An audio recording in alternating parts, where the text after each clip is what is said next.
Most people who come to speak at TED are here because they've succeeded. I'm here because I haven't.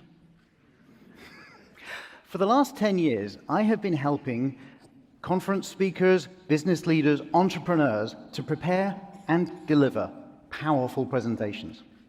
And in those same 10 years, TED has shown that presentations can and should be both enjoyable and effective.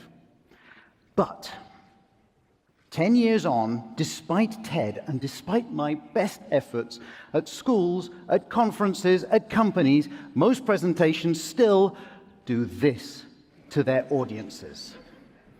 So, have I failed?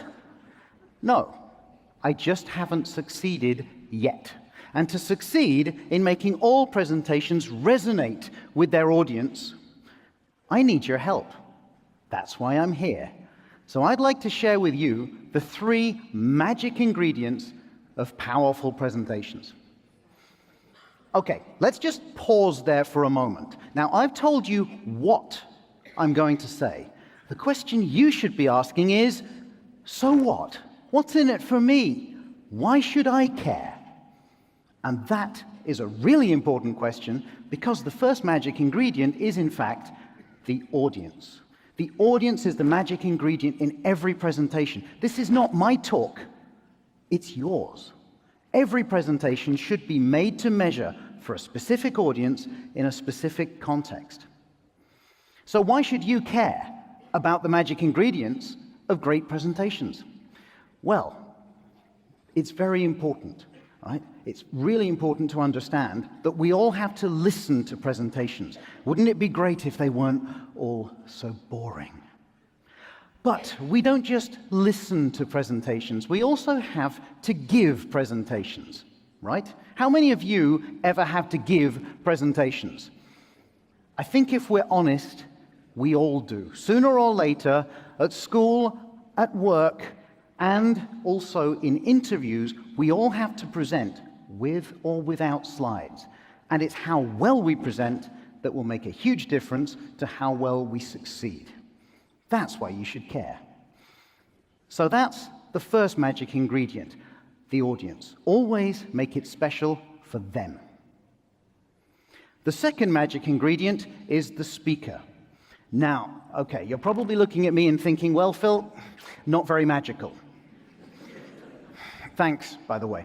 But it's really important that you put something of yourself in there, something only you can say. This doesn't mean you tell them what you had for breakfast, but it does mean that if someone else could give the exact same presentation in your place, then you didn't put anything personal into it. And that matters because when you share, we care. So show why you care. Show why it's important to you. Tell us examples and stories from your experience. And that will make it more personal and more memorable.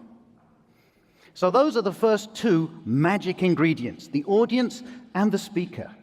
I know it doesn't sound very magical, but you'd be amazed how many presentations have neither of them. So the third magic ingredient is transformation. Now, most presentations aim only to inform their audience, and it doesn't work very well. Let me take out my magic wand here, because I'm going to do a disappearing trick. Because, like this guy, we forget most of what we hear very quickly indeed. But good presentations are not about information. They are about transformation. They are about changing something in what your audience believes, in what they feel, in what they do. Imagine you are making a pitch to raise funds for a project or a startup.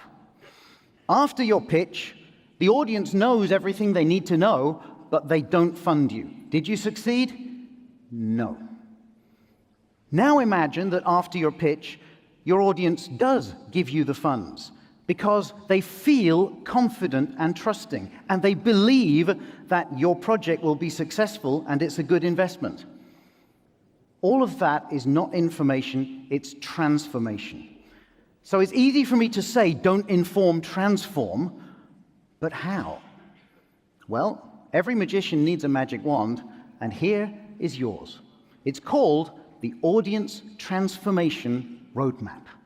This is a really simple but amazingly powerful technique to understand what your transformational objectives are, and then to brainstorm what you can say, show, and do to transform your audience. So here's how it works. To understand how to take your audience on a transformational journey, you first need to work out where they are starting from. So we ask ourselves 4 simple questions. What does my audience know before my presentation? What do they know about the subject? What do they believe? What do they feel? Now, the difference between believing and feeling is something that you think, feeling is an emotion. So, for example, I believe it's time for dinner. I feel hungry. See the difference? Right. So, what do they know? What do they believe? What do they feel? And lastly, what do they do? Now, this could be nothing. Maybe they do nothing relevant, or maybe they do something that you need to change. So once you've worked out where they are before, you can then take them to where you want them to go afterwards. And we ask the same 4 questions, but in the reverse order. So now we know what they do before. What do we want them to do after the presentation? What do they need to feel? What should they believe differently to feel and do those things? And lastly, what do they need to know? And when you follow this process, you realize very quickly that the real transformations are not in what they know, it's in what they believe and feel and do. That's what makes the difference. Once we've understood where they are and where we need to take them, then we can fill in the transformation column with all of the ideas on what we can say in our presentation to make those transformations in our audience. And that gives us the content of the presentation. Clear so far? Maybe we should take an example. So let's take an example. Let's assume that I am going to make a presentation and I would like to explain the 3 magic ingredients of a great presentation, and I'd like to make my audience want to use the Audience Transformation Roadmap. So what does my audience know before the presentation? Well, they know that most presentations aren't exactly successful, and they know TED is the exception that proves that rule. What do they believe? Probably like most people, they believe that presentations are for sharing information. It might be wrong, but that doesn't stop them believing it. What do they feel about presentations? Probably bored, but also resigned to a really ineffective way of presenting, because that's just what everyone does. And lastly, what do they do? Well, when it's their turn to present, they generally will pack things full of information and they won't personalize it to their audiences.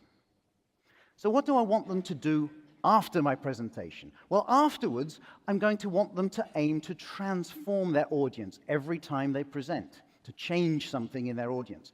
I'm going to need them to personalize their presentation every time. And also, I'd like them to use the Audience Transformation Roadmap, because I know it will help them to succeed.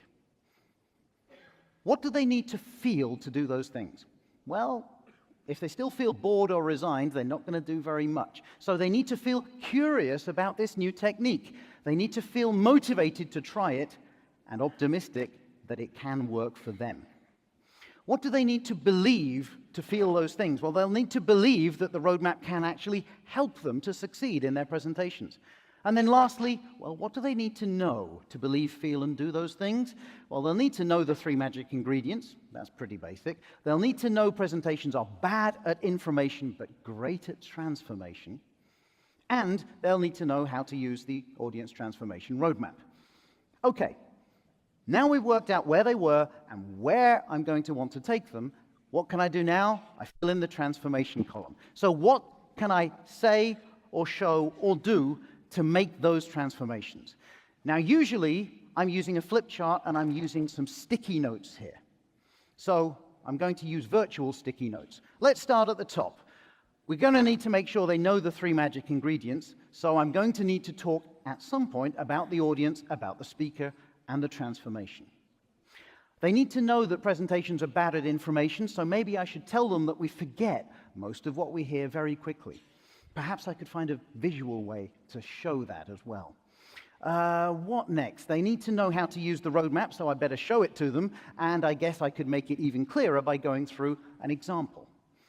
They need to believe that the roadmap can help them to succeed in their presentations. So I'll need to show how easy it is to take all of these sticky notes off of the transformation column and arrange them in a suitable order to create the storyline for their presentation. It really is a shortcut. Okay, now I need to make them curious. Now, to make them curious, I'm going to need to make them care. And to make them care, I need to show that I care. So, I probably need to explain that most presentations really don't succeed and that I care about fixing that. And then to make them care, well, I'm going to need to maybe find out how relevant it is to them. Perhaps I could ask them how many of them actually need to present. And of course, I know the answer is pretty much everybody. I need to make them motivated and optimistic. Well, I can make them optimistic by explaining how easy this is to use, but also how powerful it is. And to motivate them to try it, well, I'm going to need to explain that presentations, successful presentations, can really make a difference to how well they succeed in life. And lastly, well, to make them do these things, I'll need a call to action which focuses on what I want them to do afterwards.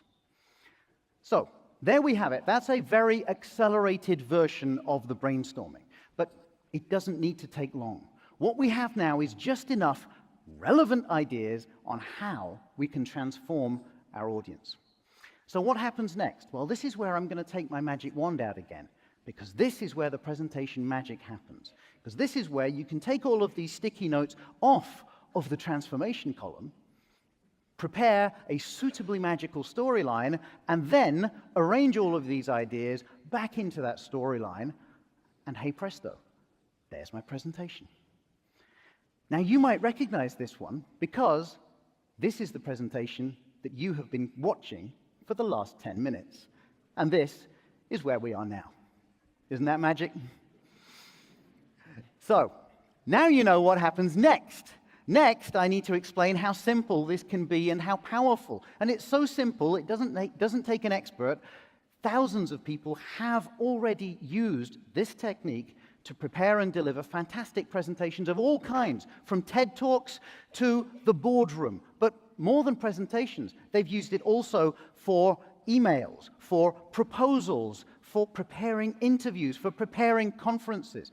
Basically, it works in any situation where you need to change what people believe, feel, and do. You really don't need a magic wand. This is all the magic you need.